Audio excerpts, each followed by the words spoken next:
and been with us since we started this little show. Friend Mike Bell, former mayor here. Thank you for coming, Mike. I'm just a little brief stories that I was in the newspaper business for over 30 years, and back in the day, newspaper was this thick. It was fat and filled with ads. You wouldn't buy a house, a car, or a home without a newspaper. Any classified ads, anything you wanted, the newspaper was dominant, and that thick piece funded a lot of journalism. You look at the papers nowadays; they're this thick, and that is what's happening to journalism. We're losing journalism, and therefore we're turning into what we call news deserts. And a few years ago, Sean Nestor, who was a local advocate and writer, he came to me and said, "Tom, where's your stuff?" You know, I said, we had closed down in 2015. When did you come to, about 2018, 19, something like that? He said, "Where's your stuff?" I said, "Well, it's gone. I mean, I have it all in my basement, but it's gone." But he said, "Well, I mean, there's no record of what you've done." And him being a media junkie, he said, "Yeah, there should be a record." And I said, "Well, I still own the URL. I still own the name." So we began an effort to build back the Free Press as an archive of what we've done. Matter of fact, to date, we've got about 4 years done. If you look at the Free Press site, you can look at everything we've ever done. The last 4 years, you can search by name and story. The first 6 years are basically PDFs of the newspaper. So technically, you can find everything. So technically, you can look at everything we've done. So with that, I'm going to introduce Sean Nestor, who's a board member, but also one that talked me into pushing this. Well, we started talking about how can we do it. Remember the fat newspaper? The advertising thing is going to be hard to do. How do you fund it? And so we started doing research on nonprofits, and that's one of the things that he does real well. So, Sean? Sure. Thank you, Tom. So I'm Sean Nestor. I am the founder of Toledo Integrated Media Education. That's a media education nonprofit here, and we primarily, started by running a community radio station here in town. But we did approach Tom to say, look, the Free Press produced incredible content for 10 years. That's part of Toledo's lifeblood. That's part of Toledo's history. I think it's important that be online for people to look through. People like myself who try to find out and untie the knots that were tied in this city in years past. Being able to access old news articles is an essential tool for anybody who's a researcher, a student, somebody who cares about politics, and just being a concerned citizen who likes to know what's going on in their backyard.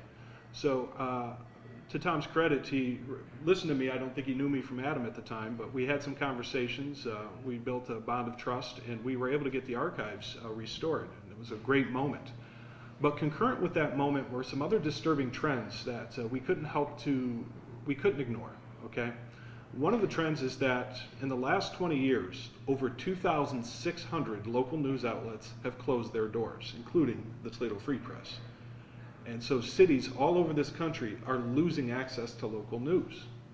Now, alongside that, there's some other disturbing trends that the studies have shown. When local news disappears or dries up and becomes a shell of what it used to be, 3 things are known to happen. The politics become more divided, voter turnout decreases, and public corruption goes up. So as we've seen in our local news coverage locally, and just as somebody who follows the media, I've seen how it's getting harder and harder to get real investigative reporting going here. And I happened to be talking to Tom and said, what do you think about this? There's this trend now of bringing nonprofit news outlets back to life, or news outlets back to life through a nonprofit. I have this nonprofit doing media stuff. What do you think about a partnership? And thus began a path that led us to where we are today. I'm doing this because I really believe in Toledo. I believe that we need good journalism that helps our citizenry be informed. Because as it's often been said, a well-informed citizenry is the best tool against tyranny. It's the best way to hold powerful people accountable.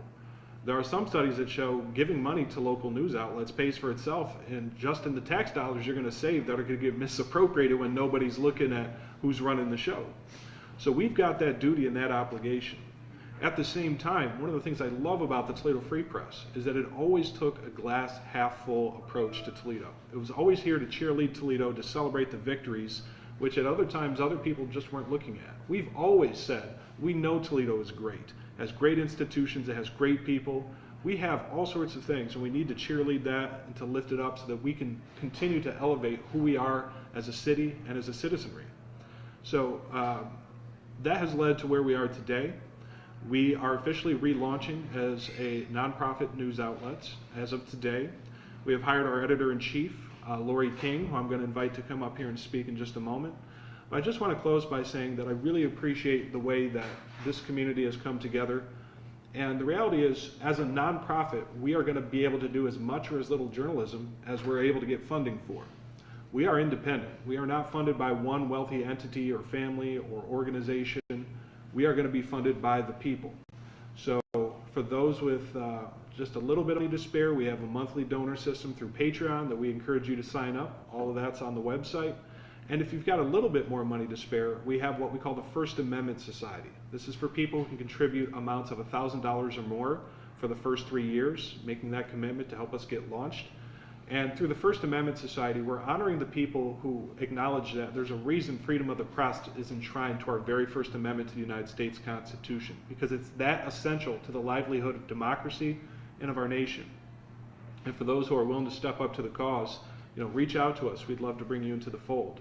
So with that, I want to introduce our editor-in-chief, Lori King. She is a longtime local photojournalist who came out of retirement to help us. And Lori, why don't you come tell us a little bit more about what we're going to be doing? Yeah.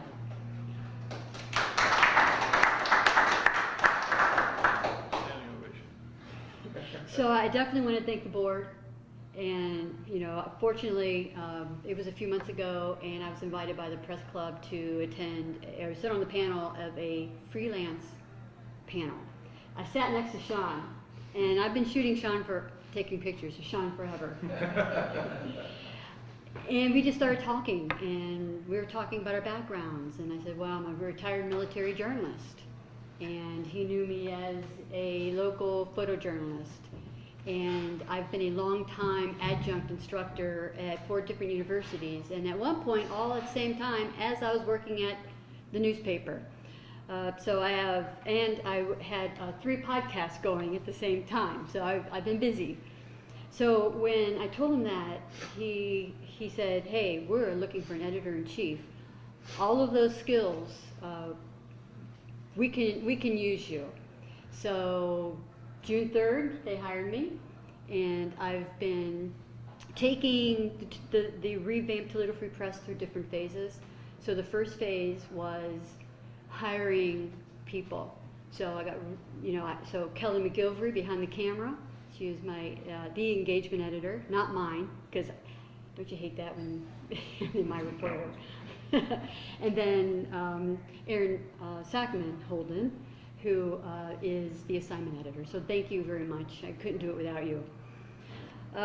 So phase 1 was hiring freelancers and our limited staff.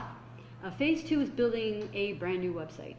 Fortunately, as an instructor, I've been teaching at UT for about 4 years, Wayne State for about 8 years, Kent State and Owens for about 10 years. In all of my classes, I teach website design. Because what they do is I teach multimedia, is the first 2 weeks they build a website, and then all of their assignments, which are real, they post to the website and I grade off their website. So if it wasn't for teaching, I wouldn't be able to handle that, because that's a lot of work. That's a lot. So I picked a theme that was very photojournalism heavy, of course, and we got to work. So August 10th, we had enough content to launch. So we did our soft launch for the past few months, just ironing out the bugs, figuring out, what directions we want to go. And we have a pretty solid mission statement, and that mission statement is in-depth investigative reporting. That is going to separate us from the rest of the media, because we are not here in Toledo in a press desert. We're not. There's a lot of press here in Toledo. However, what we could be lacking is the investigative, the in-depth reporting, the why and the what of every story that we tell. But to do that, we need storytellers. And we can't have storytellers unless we have reader support.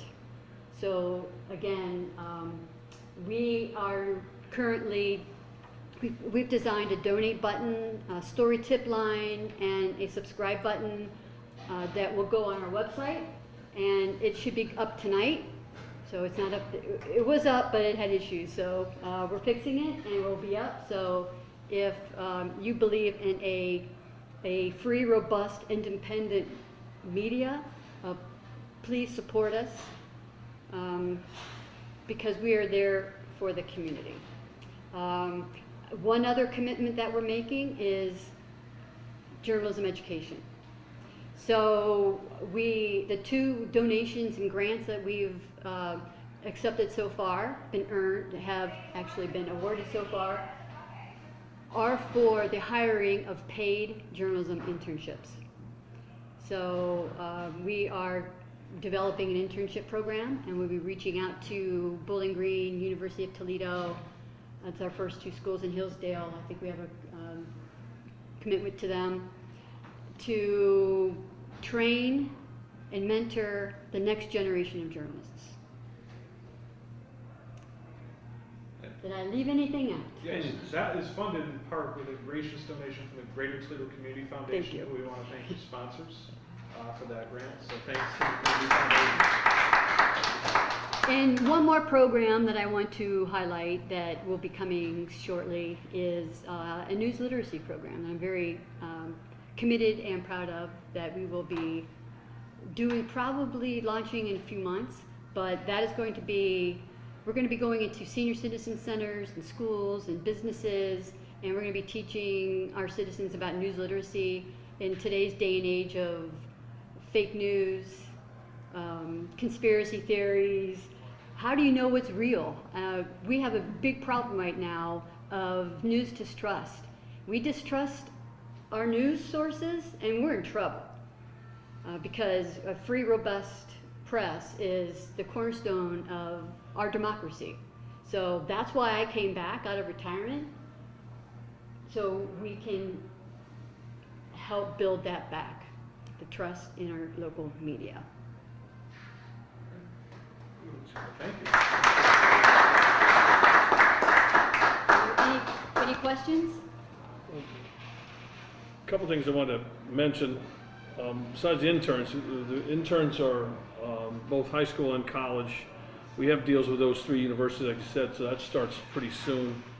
You mentioned the Toledo Community Foundation. This is free. Everything we do is going to be free. There's no paywall in anything we do. So now we have free obituaries that are running, and that'll continue. Everything we do is free. Anyone that's under the age of 40 has never had to pay for information in their lives. I don't see any reason why they need to start now. So everything we do is going to be free. The other thing is that opinions. We have an opinion section, but however, we will not be dictating our own opinion on anybody. Everything we do is, if you want to, 2 groups want to fight it out in the pages, feel free to. But we will not be endorsing candidates. We will not be pushing an agenda of any sort. So our goal is to have journalism the way it should be. Tell the story. You know, don't tell you how you feel. We don't care how you feel. We just tell you who, what, where, when, and how. And that's what we're going to do. So with that, I'll open up to any questions. I think I got everything on our list. You got anything? No? Thanks for coming. And ToledoFreePress.com to donate and to sign up to get newsletters and other free stuff. A lot more stuff's coming. Thank you. All right. All right.